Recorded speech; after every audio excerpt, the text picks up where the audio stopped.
Hello दोस्तों, स्वागत है आप सभी का हमारे चैनल पर। दोस्तों, दुनिया का सबसे अमीर बोर्ड बीसीसीआई कैसे बना और कैसे हुई 27,000 करोड़ से ज्यादा की बम्पर कमाई, जिसमें टैक्स भी भरपूर दिया गया। दोस्तों, इससे पहले अगर आप हमारे चैनल पर नए हैं तो कृपया करके हमारे चैनल को लाइक, शेयर एंड सब्सक्राइब जरूर कीजिए। तो चलिए दोस्तों, वीडियो शुरू करते हैं। तो जानते हैं बीसीसीआई की होने वाली बम्पर कमाई का एक आधिकारिक आंकड़ा आया है जो कि सरकार की ओर से दिया गया है। इसकी आमदनी जानकर आपको बेहद ही हैरानी होने वाली है। बीसीसीआई दुनिया का सबसे अमीर क्रिकेट बोर्ड है और इसमें कमाई के मामले में एक बार फिर अपनी बादशाहत दिखाई है। बीसीसीआई ने 5 सालों के दौरान 27,000 करोड़ से ज्यादा की कमाई कर ली है। वित्त वर्ष 2018 से 2022 के 5 सालों के दौरान बीसीसीआई को कुल 27,411 करोड़ रुपए से ज्यादा का राजस्व हासिल हुआ है। वित्त राज्य मंत्री पंकज चौधरी ने इस बात की जानकारी राज्यसभा में दी है। साल 1983 में 25 जून को भारतीय क्रिकेट के इतिहास का एक अमर अध्याय जुड़ा। लॉर्ड्स के मैदान पर भारत ने 2 बार की चैंपियन वेस्ट इंडीज को हराकर पहली बार विश्व कप अपने नाम कर लिया। यह वह दौर था जब भारत में क्रिकेट की लोकप्रियता बहुत ही कम थी। भारतीय क्रिकेट कंट्रोल बोर्ड यानी बीसीसीआई तब अन्य देशों की तरह ही एक बोर्ड था। मतलब यह है कि उसकी इतनी धौंस नहीं थी जितनी अब है। भारतीय क्रिकेट बोर्ड के उभरने की कहानी काफी फिल्मी है। इसमें तंगहाली है, स्वाभिमान की जंग है और रोमांच तो है ही। तो दोस्तों, इस बात को समझने के लिए आपको कुछ किस्से बताते हैं। चलते हैं फ्लैशबैक में। 1983 के विश्व कप के स्टार खिलाड़ी रहे मदन लाल ने एक इंटरव्यू में बताया था कि भारतीय टीम को पूरे विश्व कप की फीस थी 7,500 रुपए, यानी हर खिलाड़ी को 7,500 रुपए मिलने थे।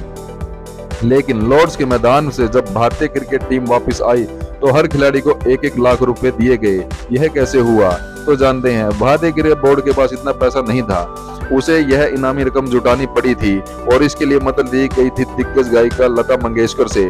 उन्होंने टीम की जीत के बाद एक कंसर्ट किया और जो पैसे इकट्ठा हुए वह टीम को इनाम के तौर पर दिए गए।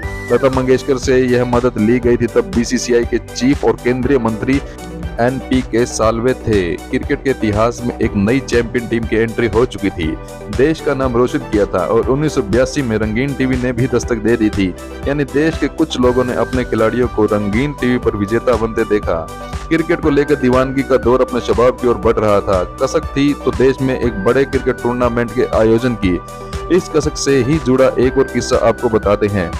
दोस्तों, दरअसल जब 1983 विश्व कप हो रहा था तब फाइनल में बीसीसीआई के प्रमुख एनपीके साल्वे भी मौजूद रहना चाहते थे, लेकिन लॉर्ड्स में उन्हें मैच के पास नहीं दिए गए। अपने देश की टीम फाइनल में हो और बोर्ड के प्रमुख को ही एंट्री न मिले, ये तो स्वाभिमान पर चोट ही है। इसके बाद साल्वे ने फैसला किया कि वह एक ऐसा ही आयोजन भारत में करवाएंगे। 1987 विश्व कप से ठीक पहले साल 1986 में रिलायंस इंडस्ट्री लिमिटेड ने टूर्नामेंट के स्पॉन्सरशिप टाइटल के लिए $1 मिलियन का भुगतान किया। विश्व कप का आयोजन भारत और पाकिस्तान में किया गया। यह टूर्नामेंट व्यावसायिक रूप से सफल नहीं रहा था, लेकिन इंग्लैंड के बाहर आयोजित होने वाला यह पहला टूर्नामेंट था। साथ ही भारत में क्रिकेट को कमर्शियल तौर पर स्थापित करने की एक उम्मीद भी जगी। यहीं से शुरुआत हुई भारतीय क्रिकेट कंट्रोल बोर्ड के शक्तिशाली बनने की कहानी। 1987 से 1992 बीसीसीआई भले ही वित्तीय उथल पुथल से गुजरा, लेकिन आगे अभी बहुत कुछ होना बाकी था। 1992 में दूरदर्शन ने भारत में होने वाले क्रिकेट मैच के प्रसारण के लिए बीसीसीआई से 5 लाख रुपए की मांग की। एक साल बाद ही यह बाजी पलट गई। 1993 में बीसीसीआई ने भारत इंग्लैंड सीरीज के टेलीविजन अधिकार ट्रांस वर्ल्ड इंटरनेशनल को बेच दिए। बदले में दूरदर्शन को इन मैचों के प्रसारण के अधिकार के लिए TWI को $1 मिलियन का भुगतान करने के लिए मजबूर होना पड़ा था। इस समझौते से बीसीसीआई के खाते में $6 लाख से अधिक रकम आई, आज के हिसाब से 4 करोड़ 91 लाख रुपए से ज्यादा। इसके साथ ही आर्थिक मोर्चों पर बोर्ड को थोड़ी राहत भी मिली। एशियाई क्रिकेट का प्रभाव बढ़ने लगा। साल 1993 में एक और घटना घटी। इंग्लैंड और ऑस्ट्रेलिया को आईसीसी में हासिल वीटो पावर छीन ली गई। अब एक भारतीय क्रिकेट परवान चढ़ने लगा था। 1996 के विश्व कप के लिए इंग्लैंड ने सोचा कि उन्हें विश्व कप का वादा किया गया है और इसके एसोसिएट्स को 60,000 पाउंड की गारंटी दी गई है। यह रकम होती है 62 लाख रुपए से ज्यादा। लेकिन भारत, पाकिस्तान और श्रीलंका ने एसोसिएट्स को 1 लाख पाउंड की पेशकश कर आयोजन में बाजी अपने हक में कर ली। इसके साथ ही बीसीसीआई की धमक सुनाई देने लगी। साल 1996 के विश्व कप में सचिन तेंदुलकर भी खेल रहे थे। क्रिकेट का खुमार बढ़ाने के लिए अपने आप में यह भी एक बड़ी वजह थी। कमर्शियल तौर पर भी यह क्रिकेट विश्व कप सफल रहा। मैचों के अधिकार की खरीद फरोख्त के पीछे थे जगमोहन डालमिया, वह आईसीसी के चीफ भी बने। उनके इस कुर्सी पर पहुंचने के बाद तो भारतीय क्रिकेट को मानो पंख लग गए, चीजें बदलने लगी। 1999 में बीसीसीआई ने देश में खेले जाने वाले सभी अंतर्राष्ट्रीय और घरेलू मैचों के प्रसारण के लिए दूरदर्शन के साथ रिकॉर्ड 5 साल का करार किया। कुल मिलाकर यह सौदा 54 करोड़ रुपए प्रति वर्ष था। बीसीसीआई अमीर हो रहा था और साथ ही मजबूत भी। साल 2007 में T20 विश्व कप का आयोजन हुआ, भारत चैंपियन बना। इसके बाद भारत ने अपनी T20 लीग शुरू की, इंडियन प्रीमियर लीग यानी IPL के नाम से जानते हैं। बीसीसीआई ने सिंगापुर के वर्ल्ड स्पोर्ट ग्रुप के साथ $918 मिलियन में 10 वर्षीय प्रसारण अनुबंध पर हस्ताक्षर किए। एक साल बाद बीसीसीआई की सोनी ग्रुप के साथ 9 साल के प्रसारण अधिकारियों के लिए $1.63 अरब पर बात बनी। अक्टूबर 2009 में बीसीसीआई ने निम्बस कम्युनिकेशन के साथ अपने 4 साल के प्रसारण सौदे को 500 करोड़ रुपए प्रति वर्ष के हिसाब से रिन्यू करने की घोषणा की। यहां से बीसीसीआई बेशुमार दौलत में खेलने लगा। उसकी पकड़ न सिर्फ क्रिकेट से कमाए जा रहे पैसे पर बनी, बल्कि व्यूवरशिप पर भी उसकी पैठ बन गई थी। 2011 के वनडे विश्व कप में भारत की जीत ने क्रिकेट के खुमार को और बढ़ाया। बीसीसीआई की मजबूती का अंदाजा पूर्व ऑस्ट्रेलिया क्रिकेटर माइकल क्लार्क के एक इंटरव्यू से लगाया जा सकता है।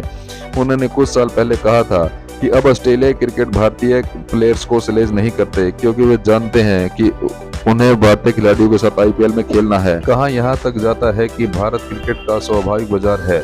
अब ऐसा है तो फिर जाहिर है कि भारतीय क्रिकेट कंट्रोल बोर्ड दुनिया भर की क्रिकेट को कंट्रोल करेगा ही। लता मंगेशकर के कंसर्ट से पैसा जुटाकर इनामी राशि देने वाला बीसीसीआई आज इतना अमीर है कि उसकी तुति बोलती है।